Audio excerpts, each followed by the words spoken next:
Bar-le-Duc, ville dynamique sportive et culturelle à 2 heures de Paris, présente Sud Radio, la France à découvrir, Christophe Jiquel. Oui, chers amis de Sud Radio, la petite ville que nous allons découvrir a plus d'un charme dans son sac. C'est comme une ville du Nord, d'accord, mais sur laquelle soufflerait un vent d'Italie, qui lui donnerait ce petit air florentin sur sa ville haute, traversée par sa rivière, enjambée de ses 7 ponts et riche de ses 37 monuments historiques. Mais pourtant, cette petite ville à la campagne de 15 000 habitants est bien située dans le Nord, me direz-vous. Oui, d'accord, mais elle est implantée dans cette vallée des Ducs, bien dans le sud du département de la Meuse, plus proche des Vosges et de la Haute-Marne que de la Belgique. Et donc, ça change tout.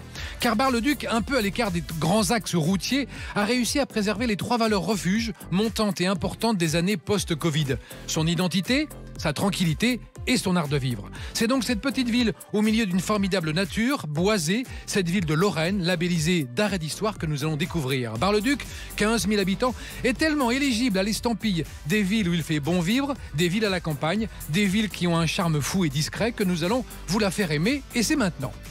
Sud Radio, la France à découvrir, Christophe Jiquel. Et pour parler de Bar-le-Duc, nous avons invité Martine Joly, maire de Bar-le-Duc depuis 2017. Bonjour Madame le maire. Bonjour Monsieur Jiquel. Et nous serons avec Franck Moureau, directeur de la culture, qui est lui resté à Bar-le-Duc. Il n'est pas fou, Franck, il s'est dit, moi je vais pas aller à Paris ce matin, je vais rester à Bar-le-Duc, en plus il fait beau. Bonjour Franck.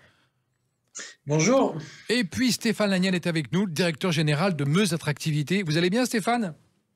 Très bien. Donc bonjour. Le temps est beau à Bar-le-Duc? Plutôt pas mal. Le temps Superbe. est beau. D'accord. Un petit rayon de soleil qui va nous faire aimer cette ville unique en France. Eh ben, très bien. On va commencer avec vous, Martine Joly. Vous êtes maire de Bar-le-Duc. Parlez-nous de cette ville dont on dit qu'elle a une ville haute, une ville basse, une rivière au milieu et 37 monuments historiques. C'est quoi l'identité de cette ville? L'identité de cette ville, c'est à la fois la qualité de sa douceur de vivre. Ça, c'est vrai. C'est une ville qui a envie d'aller de l'avant, qui n'oublie pas son histoire, mais qui est tournée résolument vers l'avenir. Est-ce qu'on peut dire qu'une ville à la campagne la définit bien? Je pense que c'est une bonne définition. Nous sommes une ville avec tous ses avantages et nous sommes à la campagne avec aussi tous ses avantages. Alors, je me souviens, quand on a préparé cette émission, vous m'avez dit elle a tout d'une grande. Tout à fait. Alors ça, qu'est-ce que vous voulez dire par là? Alors j'ai envie de lancer ce slogan-là parce qu'à Bar-le-Duc, on trouve tout ce Ouais. dont on en a besoin. Nous sommes une petite ville avec un certain nombre d'équipements de grande qualité. Nous sommes une petite ville avec, je veux dire, non seulement des équipements, mais aussi cette envie d'avancer.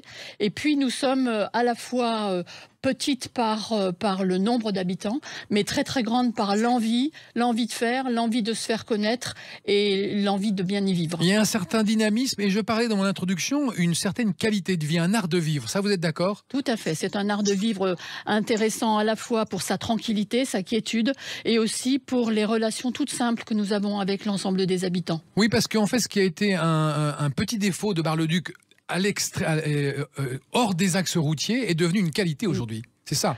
Sa tranquillité et son art de vivre, sa paisibilité. On a besoin de s'isoler. On fait 5 minutes en voiture ou en vélo. On est dans les bois. Et on est dans les bois. On va aux champignons. Ah oui. On peut aller. Il paraît qu'il y a des champignons. Vous en connaissez des coins à champignons? Alors, je connais certains coins à champignons, mais je ne vous dirai pas où. Ah bah parce non. que je sais que vous êtes un amateur. Il y a un certain nombre de secrets que vous allez garder, comme justement la confiture.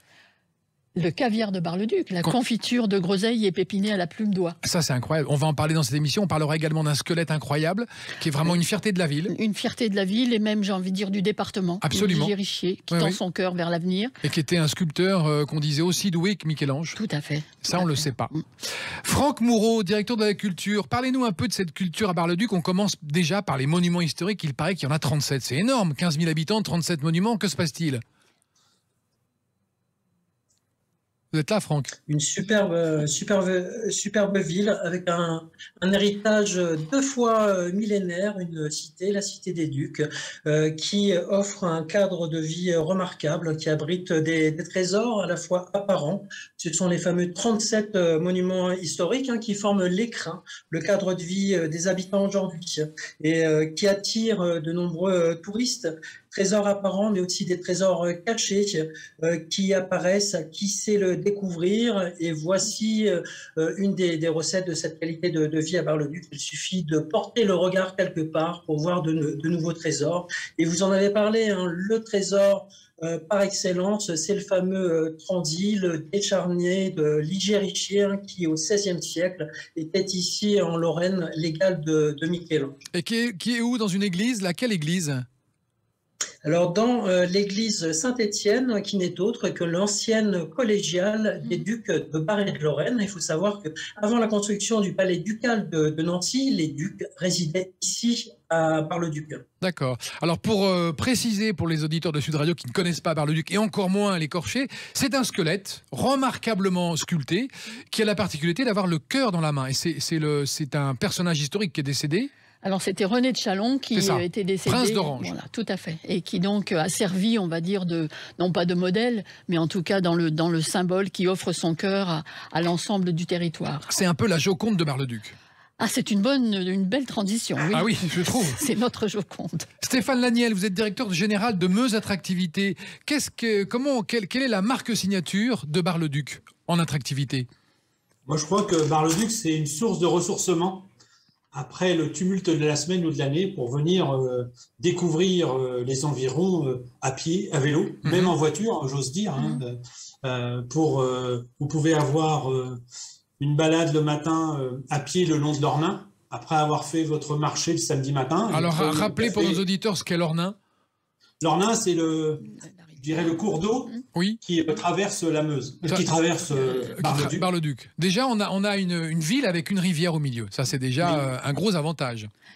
Oui. Alors après, vous me parliez aussi des grands axes routiers. On est loin on est proche de quelle ville? Metz, Nancy? On est à combien de Paris déjà? De porte à porte de Bar-le-Duc jusqu'à Paris, vous mettez 1h30. C'est ça, en TGV. Un TGV. Vous mettez 30 minutes pour rejoindre la gare TGV au milieu de la Meuse et ensuite 55 minutes pour aller jusqu'à la gare de l'Est. D'accord. Donc c'est très rapide.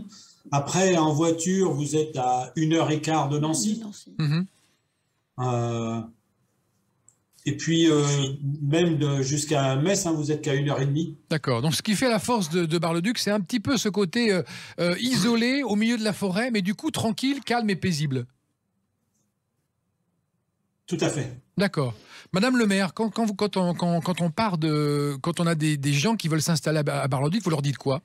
Je leur dis que d'abord, ils seront les bienvenus. D'accord. Nous avons accueilli un groupe de personnes qui souhaitaient avoir le projet de venir à Bar-le-Duc. Ils ont d'abord été très étonnés par l'accueil des habitants eux-mêmes. C'est-à-dire qu'ils nous disent que dans notre ville, les gens disent bonjour, qu'on les salue et qu'on les reconnaît. Et je leur dis que tout est possible à Bar-le-Duc. Ça va avec à la tout d'une grande. C'est-à-dire que nous avons de quoi les loger de façon décente à des prix tout à fait concurrentiels. Il y a de l'emploi à Bar-le-Duc sur des emplois spécialisés, très qualifiés ou des emplois communs. Et puis, il y a de quoi vivre entre les établissements sportifs, les établissements culturels. On trouve vraiment de quoi se loger, élever ses enfants dans la plus grande quiétude à Bar-le-Duc. On peut faire du sport à Bar-le-Duc. Il y a du vélo, des pistes cyclables. Il y a des pistes cyclables, il y a des tennis. Ça monte et ça descend un peu. Oui, voilà. Donc, la ville de Bar-le-Duc... Oui, la ville de Bar-le-Duc a mis en place une aide à l'achat de vélos électriques parce que c'est vrai que c'est un peu sportif. Il y a des piscines, il y a un centre équestre pas très loin, il y a un golf, il y a vraiment tout ce qu'il faut. Il y a des terrains de foot, enfin il y a de l'accueil de la toute petite enfance jusqu'à la fin du lycée ou lycée professionnel.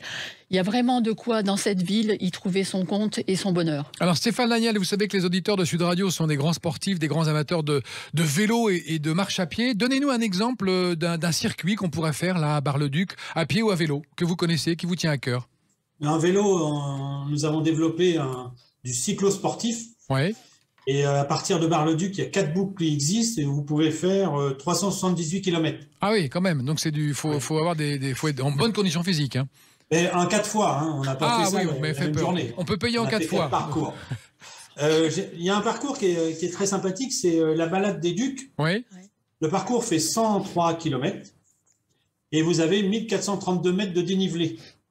Donc pour les personnes qui cherchent à faire un peu d'effort, il y a tout ce qu'il faut. Et au cours de cette promenade, vous pourrez découvrir une église un panorama à Nancy-le-Grand, le tilleul de Mont-le-Grand, le pressoir rue des Ducs de Bar, et également la place Saint-Pierre dont on a parlé tout à l'heure, où il y a l'église Saint-Pierre et la sculpture de Ligier Richer. D'accord, on va garder toutes ces informations, on va les noter, on va se retrouver dans un instant pour continuer à parler de Bar-le-Duc, son attractivité, son charme fou, la discrétion de cette ville, mais en même temps une ville où il fait bon vivre. À tout de suite. Bar-le-Duc, ville dynamique sportive et culturelle à 2 heures de Paris, présente Sud Radio, la France à découvrir. Christophe Gickel. Et nous sommes à Bar-le-Duc, 15 000 habitants dans la vallée des Ducs, avec Martine Joly, maire de Bar-le-Duc depuis 2017. Bravo Martine, vous allez rempiler ou pas? C'est une question. Oui, c'est la question à laquelle vous réfléchissez. Voilà. Il n'y a pas d'urgence. Il n'y a pas d'urgence. Mais en même temps, on y pense. Exactement. Franck Moreau, directeur de la culture, et Stéphane Laniel, directeur général de Meuse Attractivité. Une question, Martine Joly, là dans votre commune, est-ce que vous savez s'il y a de l'emploi à pourvoir et dans quelle branche d'activité? Alors écoutez, ça intéresse beaucoup les gens, oui. Parce que vous êtes typiquement le genre de commune vers lequel beaucoup de nos concitoyens regardent pour s'installer avec femmes et enfants et changer de vie, des grandes villes pour aller chez vous. On est dans un secteur très particulier, nous sommes quasiment au plein emploi. C'est-à-dire que le sud de la Meuse frise les 6,5% de chômeurs, ce qui fait que nous avons aussi un certain nombre d'emplois plutôt spécialisés qui ne trouvent pas preneur aujourd'hui. Je crois que sur notre ville, on a à peu près, grosso modo, 150 emplois qui ne sont pas pourvus et qui attendent vraiment des gens qualifiés, des gens prêts à travailler, prêts à se former, parce qu'on a aussi toute une politique de formation pour adapter ces emplois aux gens qui se présentent. Mais il y a de l'emploi à pourvoir à Bar-le-Duc. Et dans la santé ? Alors, la santé, bien sûr, les professionnels de santé sont je veux dire, en tout cas souhaités dans toutes les villes, mais particulièrement à Bar-le-Duc. Nous avons de la petite industrie aussi et de l'industrie de pointe. On a, avec un projet d'ampleur nationale, besoin de soudeurs hautement qualifiés sur notre ville. Et puis, on a dans le tourisme, dans les services. Tourisme aussi, on cherche. Aussi, et dans les services, on cherche aussi pas mal d'emplois. Est-ce qu'il y a encore des domaines dans lesquels on peut, dans le tourisme notamment, faire un effort? L'hôtellerie, par exemple, je sais qu'il y a beaucoup de gîtes de charme autour de Bar-le-Duc. Alors, c'était un parti pris à la fois de notre collectivité et puis du département de se dire qu'on allait mettre en place des aides pour des gîtes de grande qualité. D'accord. Donc, on a moins d'hôtels, on va dire, que peut-être ailleurs, mais on a des gîtes tout à fait de grande qualité, avec un accueil... Chambres d'hôtes, des chambres d'hôtes de charme, et puis, encore une fois, de très haute tenue. En plus, les Barisiennes et Barisiens sont plutôt des gens charmants qui vous accueillent avec plaisir. C'est ce que je vous disais tout à l'heure. Les gens qui sont venus étaient très étonnés. C'est une des premières choses qu'ils m'ont dites. La gentillesse des gens. Les gens nous disent bonjour et s'intéressent à nous. Oui, c'est vrai. Moi, je suis allé une fois à Bar-le-Duc et je m'étais fait la remarque. On a un peu l'impression d'être des fois comme au Québec, au Canada. C'est-à-dire qu'on est dans un environnement très boisé et les gens sont plutôt souriants, agréables et hospitaliers. Ce qu'on ne trouve pas dans d'autres régions de France. Je ne citerai pas de région. Franck Moreau, directeur de la culture, 37 monuments historiques, on en parlait. Donnez-moi les 3 incontournables qu'il faut avoir vus. Alors, on a parlé de l'église Saint-Étienne, de l'Écorché. Qu'est-ce qu'il y a d'autre à voir? La tour de l'horloge? Tour de l'horloge est bien sûr l'élément emblématique, le symbole de la ville. C'est l'ancien vestige des remparts du château des Ducs de Bar qui était préservé de la destruction des murailles lorsque Louis XIV a voulu récupérer la place. Et ce sont les Parisiens, signe fort du destin, qui se sont cotisés pour sauver cette tour qui est aujourd'hui l'emblème de la ville. Incroyable. Donc elle domine la vallée de l'Ornain. Incroyable cette histoire. Les Parisiens ont sauvé la tour de l'horloge en payant, en fait. C'est ça, en soudoyant le lieutenant du roi. On a aux archives départementales les documents qui sont conservés. Ah donc c'est du pot de vin alors, à l'époque. Attention, hein. Mais c'était très bien en tout cas, parce que du coup elle est debout cette tour et elle fonctionne. Bien sûr, et donc ça fait partie de l'héritage de cette ville 2 fois millénaire. Autre élément incontournable, c'est le fameux collège Gilles de Trèves, qui se situe en contrebas du château des Ducs de Bar. Alors Gilles de Trèves, il était doyen de la collégiale Saint-Max qui était chargé de l'office religieux pour la famille ducale. Et donc il a fait ériger un immense bâtiment. Montaigne a été reçu à l'intérieur. Il l'a qualifié de plus belle maison qui soit en France. Ah oui. Et donc, ce formidable hôtel particulier est devenu collège au décès de Gilles de Trèves dans les années 1580. Et aujourd'hui, il fait partie du patrimoine emblématique de la ville de Bar-le-Duc. Et il se visite ? Il est visitable dans le cadre des visites organisées par l'Office du tourisme et la Belle Ville Paris d'Histoire. Ce bâtiment est en cours de rénovation. Actuellement, les travaux du clos et du couvert ont redonné le luxe d'antan à ce bâtiment et nous travaillons pour lui redonner une nouvelle fonction au sein de cette très belle ville de Bar-le-Duc. Et un troisième incontournable, un immanquable, une pépite. C'est l'église Saint-Étienne pour réévoquer le fameux transit de Ligier Richer, qui est une œuvre remarquable de la Renaissance française et qui figure dans nombre de livres d'histoire. Ligier Richer, vous l'avez dit, hein, c'est le Michel-Ange de la Lorraine, mais au-delà, cette figure de l'écorché a attiré un grand nombre d'auteurs, et je pense à Simone de Beauvoir qui capte la transcendance du monument. Ce cœur dressé à l'éternité dans cette main tendue, c'est une main tendue, une ode à la vie, et donc à toute cette qualité de vie qu'on peut offrir à Bar-le-Duc. Très bien. Stéphane Laniel, vous qui êtes directeur général de Meuse Attractivité, parlez-moi de l'association Le Vent des Forêts. J'ai entendu dire que c'était une association assez originale qui exposait en pleine nature. C'est ça, Le Vent des Forêts s'est installé à côté de Saint-Miel, à Fresnes-Aumont. Et en fait, on peut découvrir les œuvres. Il y a à peu près 130 œuvres à l'heure actuelle sur le territoire. En se promenant, il y a 7 circuits pour découvrir les œuvres. Donc, vous êtes en pleine forêt. Et à un moment donné, vous découvrez une œuvre. On explique quelle est cette œuvre, etc. Et depuis un an, l'association a aussi ouvert un bar. Ils ont racheté un bar qui existait depuis très longtemps. Et nous travaillons avec l'association, le directeur général et puis le président, pour en faire un lieu de vie. Et notre idée avec Vent des Forêts, c'est de mieux travailler encore sur la présentation des artistes qui viennent faire leurs œuvres sur le territoire en travaillant avec les différents artisans qui sont sur place, les différentes matières. Et c'est quelque chose qu'on veut continuer à développer avec eux, parce que c'est vraiment très original de découvrir autour, en se promenant, des œuvres. Et je pense que certains promeneurs sont surpris de découvrir oui, c'est une bonne idée. Les œuvres. C'est une bonne idée de découverte dominicale, comme ça on se promène et on tombe sur des œuvres. Un petit mot sur Saint-Mihiel, c'est une petite cité de caractère qui est loin de Bar-le-Duc. Non, 30 km. 30 bornes, d'accord. Et donc c'est vraiment une petite ville de charme aussi. Hein. Oui, mais il y a aussi un beau patrimoine historique. Et pour moi, venant aussi de l'extérieur, je ne suis pas meusien d'origine, c'est lorsqu'on va à Saint-Mihiel, on retrouve quelque part une identité ou une architecture qui est semblable à Bar-le-Duc. Oui, c'est vrai. Et c'est vrai. On a l'impression qu'elles sont liées.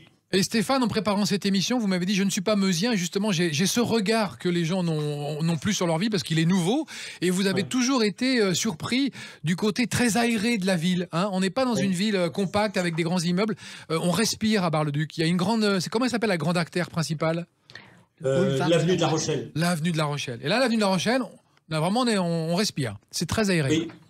Oui. Moi, quand je suis arrivé pour la première fois, c'était en octobre. Et quand je suis arrivé sur l'avenue de la Rochelle, j'ai dit « Waouh !» quelque chose où on a l'impression qu'on redécouvre la respiration. Nous ne sommes pas écrasés par, je dirais, l'urbanisation ou l'urbanisme. Et donc, en plus, c'est très large. On prend le temps de flâner. Et tout autour, en fait. Il n'y a pas que l'avenue de la Rochelle. Si on va place du Marché, le long de l'Ornain, je dirais c'est rester à taille humaine. Martine Joly, est-ce que les hivers sont froids à Bar-le-Duc? Les hivers sont les hivers, oui. Comme dans l'Est de la France. Alors, le réchauffement climatique fait qu'ils sont de moins en moins rigoureux. Oui. Mais j'ai envie de dire que, n'étant pas native non plus ni de la Meuse, ni de l'Est de la France...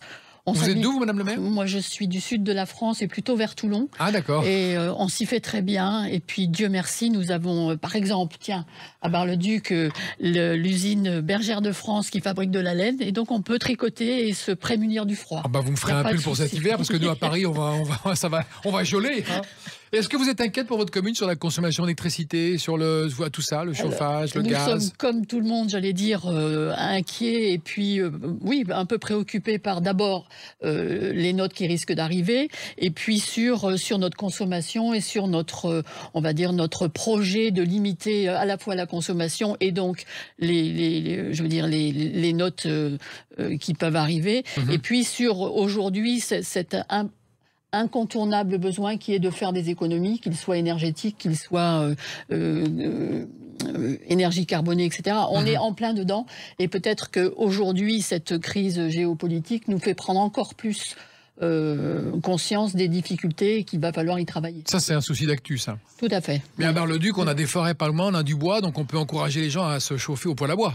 Oui, au poêle à bois, mais aussi, par exemple, voilà, sur la ville nouvelle, on a installé une chaufferie biomasse il y a 2 ans. Très bien. C'est quoi la ville nouvelle? La ville nouvelle, c'est la ville qui est en face du quartier Renaissance et qui a été construite dans les années 60. Avec justement un architecte qui était de l'école de Le Corbusier. Et on a ces 2 villes qui se regardent, en tout cas ces 2 quartiers de la ville qui se regardent. La contemporaine et l'historique. Alors parlons rapidement, avant de se quitter, 2 petites minutes. Franck Moureau, directeur de la culture. Le quartier Renaissance, c'est vraiment la marque de fabrique historique de la ville, ce quartier Renaissance. Je disais qu'elle avait un petit côté italien, c'est vrai? Le quartier Renaissance a été classé secteur sauvegardé en 1975. Il est aujourd'hui reconnu par le ministère de la Culture comme site patrimonial remarquable et c'est un des seuls quartiers préservés en France qui date de la Renaissance et du XVIIe siècle, donc 16e, 17e siècle.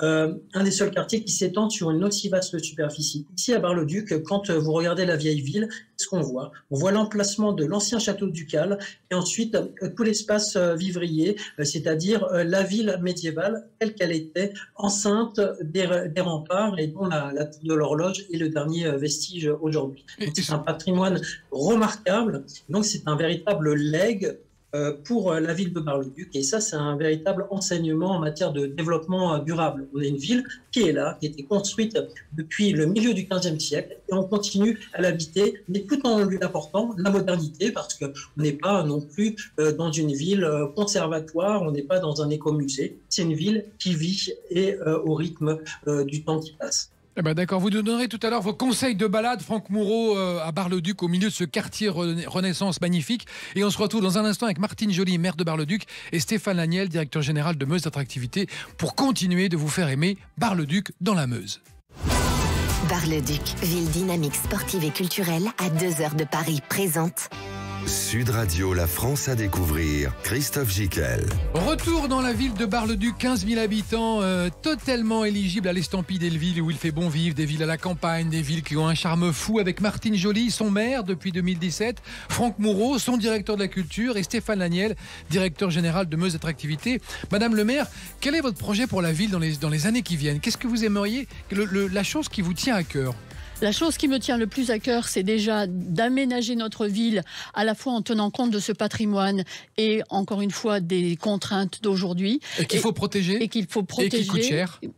Oui, voilà. Bien sûr, mais voilà. Mais on y va. On y va. Et puis c'est vraiment d'y apporter cette touche qui tient à les économies d'énergie, la biodiversité, et remettre un petit peu, Franck Moureau l'a dit tout à l'heure, au milieu de ce paysage, même s'il n'est pas urbanisé, assez minéral, des espaces de fraîcheur, des espaces où il fait bon vivre, où on peut se reposer à l'ombre des arbres, pour tenir compte aujourd'hui de ce changement climatique qui nous intéresse tous. Alors pour les auditeurs de Sud Radio qui adorent explorer les villes, comment est l'extérieur de Bar-le-Duc? C'est comment? C'est de la campagne? C'est du bois en permanence? C'est des champs? C'est un paysage assez multiple, à la fois fait de terrains cultivés, de forêts, de bosquets et de petites communes qui s'éparpillent sur l'ensemble de notre agglomération. Est-ce qu'on peut faire du tourisme fluvial à Bar-le-Duc, sur l'Ornain? Alors sur l'Ornain, ou sur les canaux. Sur les canaux, voilà, plutôt sur le canal de la Marne au Rhin, du tourisme qui passe par chez vous. Qui passe aussi le long de l'Ornain, c'est-à-dire que la ville est traversée à la fois par le canal et par l'Ornain. Il est possible de faire du tourisme fluvial. On a une halte fluviale à Bar-le-Duc. Maintenant, nous sommes tributaires effectivement de l'eau qui s'y tient. De la montée des eaux ou de la descente des eaux. Oui. Stéphane Laniel, directeur général de Meuse Attractivité, on va parler des bords de l'Ornain. Vous savez qu'on peut y faire du vélo? Oui, nous avons 29 km de voies vertes. Ah oui. Et vous pouvez ça, c'est pratiquer le cyclo sportif ou alors le faire en famille, à vélo ou à pied. Et c'est un endroit idéal. Moi, à chaque fois que j'utilise, que je pratique, eh ben, je retrouve une certaine sérénité. On est vraiment au calme et on découvre de l'architecture, on découvre la verdure. On n'a pas l'impression d'être proche d'une ville. Et vraiment, c'est un endroit extraordinaire de repos. Et je sais qu'à Bar-le-Duc, une des lignes de force de la ville, c'est ses expositions et c'est son théâtre. Qui peut nous en parler de ce théâtre, cette scène nationale de 400 places, je crois? Franck, c'est à vous, je pense. C'est vous l'homme de la culture. Oui, la ville de Bar-le-Duc a la chance d'avoir une scène nationale. Scène nationale, il y en a environ 80 en France. Hein, c'est un label décerné par le ministère de la Culture. Alors ça veut dire quoi, scène nationale, pour les auditeurs qui ne savent pas, et moi d'ailleurs? C'est la labellisation du ministère de la Culture pour reconnaître une scène d'intérêt national. Donc on a la chance, dans cette ville de 15 000 habitants, d'avoir une scène d'intérêt national avec une programmation éclectique qui plaît au plus grand nombre. Et qui s'adresse non seulement à un public féru, mais là je parle aussi du public familial, puisqu'on veille au sein de la ville de Bar-le-Duc à ce que cette programmation soit accessible à tous. Il y a également des programmations envers les scolaires et des artistes associés. Dernièrement, il y a eu le lancement de saison et puis l'invitation de différents artistes qui travaillent à la fois sur la ville et à la promotion de ce vaste territoire qui est Bar-le-Duc et celui de la communauté d'agglomération. Alors vous savez qu'il y a beaucoup d'influenceurs et d'instagrammeurs qui nous écoutent. Quels conseils vous leur donneriez pour prendre une belle photo de Bar-le-Duc? Où est-ce qu'il y a un beau point de vue, un beau monument, un truc inratable? C'est où? Pas facile. Il faut aller dans cette fameuse ville nouvelle, la côte Sainte-Catherine, qui a été bâtie dans les années 60. On a un point de vue remarquable sur ces 2000 ans d'histoire, puisqu'on domine le cours de l'Ornain, mais également cette ville médiévale et d'époque renaissance qui a marqué le cœur de la cité et le cœur même de l'ensemble de l'espace lorrain.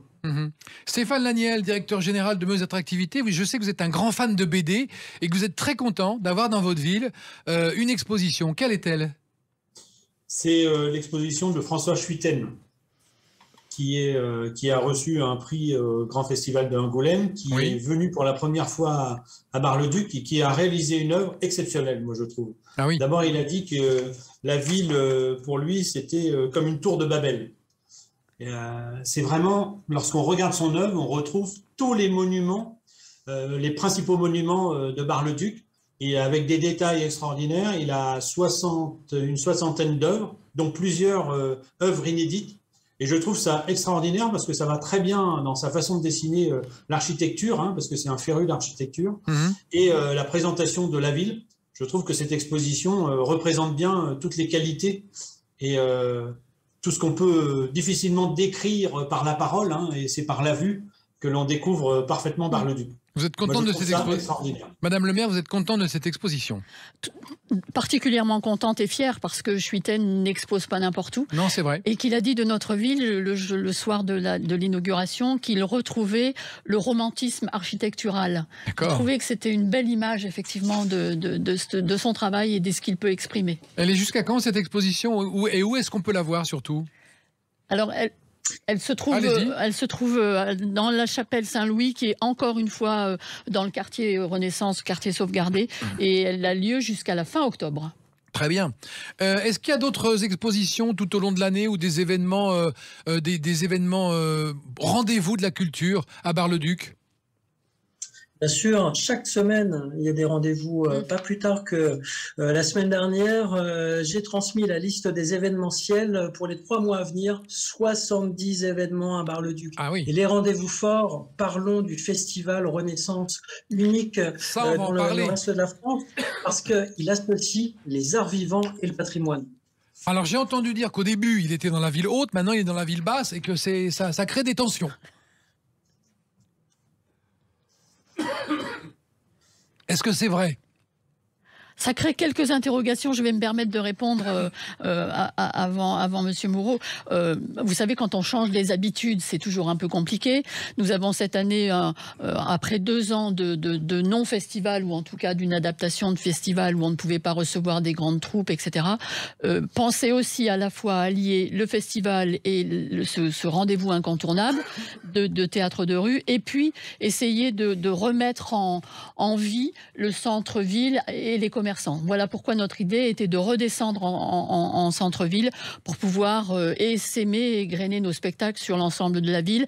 Et puis quelques projets de rénovation de gros bâtiments sur le quartier Renaissance ont fait qu'on a pris cette option-là. C'est un choix. C'est un choix. Il est argumenté. Voilà. Et puis je ne sais pas s'il est définitif, mais en tout cas, on y travaille et on regarde comment améliorer les choses. Il n'est pas gravé dans le marbre. Tout à et fait. si jamais on corrige, on corrigera. Voilà.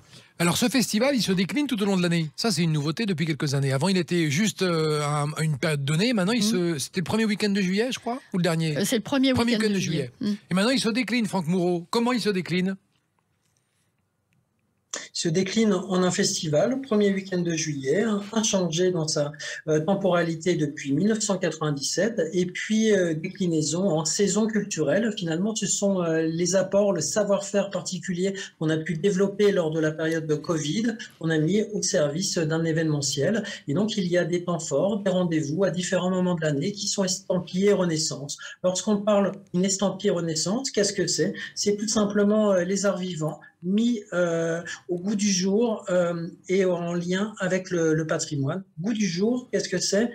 C'est finalement faire le rappel de René d'Anjou, qui à Bar-le-Duc a initié le développement des arts et lettres en 1430. Et finalement, le Festival Renaissance est l'héritier de cela. En 1430, il y avait cette modernité dans les festivités. Et qu'est-ce qu'on fait depuis 1997 à Bar-le-Duc ? On remet au bout du jour les arts vivants dans cet écrin remarquable qu'offre la ville de Bar-le-Duc. Et René d'Anjou était connu pour son mécénat et sa joie de vivre. C'est un joyeux luron. Et il correspond bien, je trouve, à l'image de Bar-le-Duc, où il y a cette qualité de vie assez festive, je trouve. Oui, le côté méditerranéen, c'est vrai. Vous savez, il était roi de Naples et de Jérusalem. Et donc, il est venu avec sa cour et avec tous les artistes ici en Lorraine. Il a ainsi essaimé le goût des arts et des lettres. Stéphane Laniel, directeur général de Meuse Attractivité, on parlait d'un tourisme de ressourcement, d'un tourisme en pleine nature. Si je veux aller au Petit Juré et au Juré, dont j'ai entendu parler, je fais comment ? Vous traversez la ville haute. Ouais. Et vous passez devant le conseil départemental et juste après, sur la gauche, vous tournez et vous arrivez sur la forêt, direct. Ah, ça s'appelle le Haut-Juré et le Petit Juré ? Oui. Ce sont des forêts, en fait, des bois. Oui, ce sont des bois avec plein de circuits pédestres. Et vous pouvez aussi les pratiquer en vélo. Tout est sur l'application Circuit, puisqu'on a 800 km balisés sur tout le territoire meusien. On a 4500 km de sentiers protégés. D'accord. Donc on a de quoi faire là, si on aime la nature et si on aime marcher ou faire du vélo. Alors nos auditeurs à Sud Radio aussi aiment beaucoup le golf. Est-ce qu'il y a dans les environs un joli golf ? Oui, le plus beau du monde. Ouais. Bien sûr. De l'univers le plus beau du Grand Est, c'est déjà ça. Ah, le plus beau du Grand Est, c'est vrai. Ouais, au niveau mondial, nous en sommes pas loin. C'est le golfe de Combles-en-Barrois, qui est à 5 km du centre-ville. Et si nous sommes sur la ville haute, nous en sommes plus près. Donc, on gagne peut-être 1 kilomètre. Combien de trous ? 18. Ah oui, donc c'est un beau golf. Oui. Il est au milieu des forêts, pratiquement. Il est pas loin. Il est à côté de la forêt, ouais. Très bien. On va continuer cette émission consacrée à Bar-le-Duc avec dans un instant la recette exclusive de Madame le maire sur la confiture de groseille. Hein, et pépiné à la plume d'oie. Vous allez nous expliquer comment c'est. Et je sais que vous ne donnerez pas la recette, même sous la torture, mais on en parlera quand même tout à l'heure dans cette émission consacrée à Bar-le-Duc avec Martine Joly, son maire, Franck Moureau, son directeur de la culture, et Stéphane Agnel, le directeur général de Meuse Attractivité. À tout de suite. Bar-le-Duc, ville dynamique sportive et culturelle à 2 heures de Paris, présente Sud Radio, la France à découvrir. Christophe Gickel. Bar-le-Duc dans la Meuse, étonnante petite ville, attractive, pleine de dynamisme, de charme, de culture, de joie de vivre. La joie de vivre de ses habitants qui sont toujours plutôt souriants. C'est ce qui fait d'ailleurs le charme de cette ville. Mais c'est grâce à cette petitesse, 15 000 habitants, c'est peu quand même. Hein. C'est une petite ville. C'est une petite ville. Nous faisons partie du label Ville Moyenne. D'accord. Voilà. Et donc, juste avant cette petite page de publicité, j'ai révélé aux auditeurs que vous allez nous livrer le secret de la confiture de groseille épépinée à la plume d'oie, qui est vraiment ce qu'on peut dire, c'est le caviar de Bar-le-Duc. J'allais dire c'est la choucroute de la... Non, c'est le caviar. Le caviar, c'est carrément, on est sur du haut de gamme. On est au-dessus quand même. Et pourquoi on dit que c'est du caviar? Parce que Winston Churchill l'aimait bien déjà. D'abord parce que Winston Churchill en avait fait sa confiture préférée, et puis que les grains de groseille ressemblent de près ou de loin au caviar. C'est vrai. Alors la difficulté, c'est quoi? Alors la difficulté, c'est d'épépiner les groseilles. C'est déjà de les récolter, mais ça, je veux dire, on trouve après. La particularité de ce caviar, c'est qu'il faut prendre une plume d'oie, tailler la plume d'oie en biseau à la fin, et grain par grain, à l'aide du biseau de la plume d'oie, on enlève les pépins de la groseille. Ah mais c'est un travail méticuleux. Alors c'est un travail méticuleux, c'est un travail que font encore certaines barisiennes dans une entreprise chez nous. Et puis il y a eu dans son temps des championnats du monde d'épépinage de grains de groseille. Mais c'est quand même, je veux dire, une valeur sûre. Et puis ça peut faire sourire, mais c'est connu assez loin dans le monde. Oui, absolument. Ouais. Et cette confiture de groseille, elle a une particularité, c'est qu'après, c'est une confiture classique. Alors, elle peut être rouge ou elle peut être blanche, suivant les groseilles, puisqu'il y a des groseilles rouges et des groseilles blanches. Ce sont dans des petits pots qu'on contemple avant de céder à la tentation. Oui, parce que c'est quand même très rare. Voilà, ça vaut cher, ça vaut de l'argent. Exactement. Mais c'est comme de la confiture. Après, on l'a fait dans un confiturier. Dans un confiturier en cuivre. On a une personne qui est tout à fait, je veux dire, rodée à cet exercice et qui fait ça très très bien. Alors pourquoi on dit qu'il y a une recette particulière qui se transmet pas forcément? Alors vous savez, ce sont comme les coins à champignons. Hein. Il y a des choses qu'on ne révèle pas forcément, mais en tout cas, la personne qui fait cette confiture et qui la vend, je veux dire, tient beaucoup à son secret. D'accord, donc ça on n'en saura pas plus. Et est-ce qu'on peut parler, Stéphane, de la gastronomie à Bar-le-Duc? On a parlé de la confiture. Qu'est-ce qu'il est bon de déguster à Bar-le-Duc? En fait, il y a beaucoup de restaurants qui travaillent avec les produits locaux. Très bien, en circuit court donc. En circuit court. Et il y a même une initiative qui a été prise au niveau de la ville pour diminuer les déchets, etc. Donc il y a vraiment un travail collectif qui se met en place. Et le secteur de l'agriculture est le premier secteur du département. D'accord. Et après, il y a aussi la transformation du lait. Oui. Et il faut savoir quand même que 85% du brie de Meaux est fait dans la Meuse. Ah oui. Avec quelques médaillés d'or. Hein. On a plusieurs sociétés sur le territoire qui font du brie de Meaux. Et plusieurs ont eu la médaille d'or du brie de Meaux. Mais ça, c'est très peu connu. Et c'est excellent. D'accord. Vraiment excellent. Est-ce que dans les prochains sites à visiter, il y aura un abri anti-aérien de la Première Guerre mondiale, quelque part? On m'a dit ça, je ne sais pas si... Je vérifie l'info. C'est Franck qui peut parler. Franck. Vous êtes bien documenté. Effectivement, quand on parle d'une ville avec 2000 ans d'histoire, c'est aussi traiter les périodes récentes. Et lors des travaux d'aménagement urbain, comme quoi on continue à écrire chaque jour des pages entières d'histoire qui étaient jusqu'alors inconnues, il nous arrive de mettre au jour des vestiges anciens. Et c'est lors de la requalification d'une place devant l'église Saint-Jean qu'un abri antiaérien de la Première Guerre mondiale a été déterré. Et donc depuis, un travail en concertation avec un lycée technique, le lycée Ligier-Richier, où des élèves viennent pour apprendre les métiers du bâtiment. On a un programme commun pour le reconvertir et le rendre accessible au public. Donc vous voyez, cette ville de 2000 ans d'histoire, elle s'écrit aussi au quotidien. Il y a d'autres grands projets comme ça, mémoriels, qui vont voir le jour, qu'on pourra visiter, qui ne sont pas encore prêts ou sur lesquels on travaille? C'est le travail quotidien de la direction de la culture, hein, sous l'impulsion de Madame le maire. C'est renouveler justement l'attractivité, hein, par le patrimoine, l'histoire de la ville. Et comme je le disais, des découvertes, on en fait quasiment chaque jour, parce que les projets de mise en valeur, eh bien, nous permettent d'agrémenter, de compléter ce formidable cadre de vie. Alors donnez-nous un exemple, par exemple, de ce qui va se faire bientôt. Une découverte. Le circuit mémoriel qui a été fait à l'occasion du centenaire de la Première Guerre mondiale, hein, parce que Bar-le-Duc a soutenu l'effort de guerre de Verdun. Là, on a commémoré les 100 ans de la voie sacrée, qui a permis de maintenir le front de Verdun, hein, tout partait de Bar-le-Duc. Donc ça, c'est pour les périodes récentes. Et puis on continue des recherches sur les périodes les plus anciennes, et notamment sur ce fameux site de Gilles de Trèves, où on est en train de faire étudier, répertorier des peintures murales qui ont été découvertes lors des travaux et qui datent de la fin du XVIe siècle. D'accord. Stéphane Laniel, directeur général de Meuse Attractivité. Est-ce que vous avez pensé à quelque chose pour Halloween qui arrive bientôt, qui va se passer là, dans l'actualité de Bar-le-Duc? Non, nous on travaille sur la Saint-Nicolas. Ah, très bien. On ne travaille pas sur Halloween. D'accord. C'est un parti pris. C'est un parti pris délibéré. D'accord. Vous avez raison de l'affirmer. Alors, qu'est-ce que vous allez faire pour la Saint-Nicolas?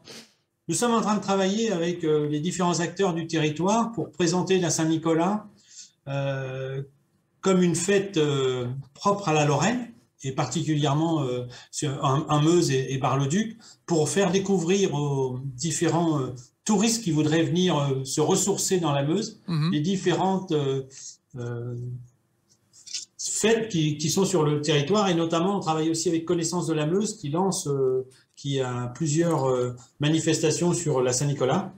Et c'est quelque chose que l'on travaille aussi avec l'Agence régionale du tourisme, pour lancer la Saint-Nicolas avant les fêtes de fin d'année. D'accord. En fait, ça serait notre ADN meusien. Très bien. Vous avez une date à nous proposer? Début décembre. Comment? Je n'ai pas entendu. Début décembre, la date, me dit le maire. Oui, c'est ça. D'accord, très bien. Des questions pratiques que les auditeurs de Sud Radio aiment bien. Est-ce qu'on peut nager à Bar-le-Duc, et où? Nous avons une piscine, en tout cas à Bar-le-Duc, une autre sur une commune très peu éloignée dans notre agglomération, donc 2 bassins nautiques sans aucun problème. Voilà. Est-ce qu'on peut faire du cheval à Bar-le-Duc? On peut, alors pas à Bar-le-Duc, mais on peut faire à côté dans 2 communes différentes. On peut monter à cheval, à la fois sur de la balade et puis sur, on va dire, de l'équitation un peu plus académique. Mais c'est tout à fait possible. Et enfin, une question que les auditeurs de Sud Radio posent souvent, est-ce qu'on est bien accueilli quand on vient en camping-car à Bar-le-Duc? Alors, nous avons une halte fluviale, voilà. Nous avons un terrain de camping, et bien sûr, l'accueil du touriste et des gens qui souhaitent venir à Bar-le-Duc ne fait aucun doute et ne supporte aucune contestation. D'accord. Pour vos grands projets touristiques qui vont se développer l'année prochaine, qu'est-ce que vous avez dans les dossiers que vous aimeriez bien voir aboutir, par exemple, Madame le maire? Alors, nous avons cette réflexion sur le Festival Renaissance, lui faire prendre peut-être une autre ampleur. En disséminant un petit peu plus dans le... Ou en disséminant, ou en travaillant sur une alternance avec une autre commune ou quelque chose comme ça. En tout cas, le Festival Renaissance, c'est aussi notre carte de visite. Et puis, nous avons sur des projets plus importants, encore une fois, la requalification de tout un îlot assez extraordinaire en ville haute qui s'appelle le îlot des Halles, et sur lequel ça fait... C'était les anciennes halles? Oui, des anciennes halles, avec encore une fois, je veux dire, architecturalement parlant, quelque chose d'assez remarquable. Ça fait presque 30 ans qu'on en parle à Bar-le-Duc. Oui. Et aujourd'hui, nous y arrivons enfin. On va pouvoir les remettre. Qu'est-ce qui s'est passé? Il y a eu un déclic? Il y a eu un travail acharné de tous ceux qui ont précédé ces années. Et puis, qui voilà, porte ses fruits. je veux dire, un alignement des planètes, je dis, qui fait qu'entre un certain nombre de partenaires, on arrive à mettre en œuvre ce projet. D'accord. Et d'autres projets pour le tourisme qui vont aboutir? Alors, d'autres projets pour le tourisme, on a nos pistes cyclables qui doivent être encore, je veux dire, améliorées. On a un circuit en ville, en tout cas un partage des voies entre les voitures, les piétons et les vélos que nous allons mettre en place dans le centre-ville. Et puis, ce lien entre les quartiers qu'il nous faut absolument renforcer en trouvant des actions qui peuvent mettre au cœur de tous les habitants ce sentiment d'appartenance à la ville, quel que soit le quartier où on habite. D'accord. Il y a une police municipale à Bar-le-Duc? Nous avons une police municipale à Bar-le-Duc. qui, je veux dire, fait son travail. Et puis, quelque chose d'assez important aussi à Bar-le-Duc, c'est ce lien police municipale, police nationale, puisqu'on arrive avec une convention à travailler avec eux. Ils font des patrouilles communes, etc. En tout cas, on y travaille. Et la ville est plutôt calme et plutôt tranquille. On va se dire que la ville est calme et tranquille à Bar-le-Duc. On peut venir sans problème. Je dis toujours, on peut aller au cinéma à pied, rentrer chez soi à pied, oui. Il vous arrivera rien. Très bien. Madame le maire, une dernière question. Quel est votre endroit préféré dans votre ville où vous aimez bien venir, je sais pas, flâner, vous reposer, vous détendre, avoir un beau point de vue ou le montrer à des amis? Alors, Franck a parlé d'un point de vue sur la côte Sainte-Catherine. C'est la même chose? Moi, je vais prendre l'inverse. Ah, très bien. En face à face, il y a un petit coin sur la ville haute qui s'appelle le Belvédère, où il y a simplement un banc et puis une avancée sur les remparts. Et là, on contemple toute la vallée de l'Ornain. Et l'ensemble, on va dire, de notre ville. Et je trouve qu'au niveau du symbole, on a la vieille ville dans le dos et la ville nouvelle devant soi. Et moi, j'aime beaucoup ce genre de symbole. Très bien. Stéphane Laniel, vous, je vous demande exactement la même question. Vous répondriez quoi? La même chose que Madame le maire, parce que je trouve cet endroit exceptionnel. D'accord. Et Merci. c'est pas de la flatterie. Non, on sait bien, Stéphane, c'est pas votre genre. En plus, vous avez les auditeurs le voient pas, mais vous avez une belle carte de la Meuse derrière vous. C'est quoi cette carte? Ça, c'est le développement de notre marque territoriale. D'accord. Et qui est donc? Qui est juste en Meuse, juste bien. Pas mal. On va terminer cette émission avec cette phrase. Juste en Meuse, juste bien et à l'atout d'une grande. Je vous remercie vraiment. Merci beaucoup, Madame le maire. Merci beaucoup à tous d'avoir participé à cette émission. Franck Moureau, Stéphane Laniel. Et écoutez Sud Radio. Et on se retrouve la semaine prochaine dans La France à découvrir. À bientôt. Salut. Sud Radio, La France à découvrir. Christophe Gicquel. Avec Bar-le-Duc, ville dynamique, sportive et culturelle à 2 heures de Paris.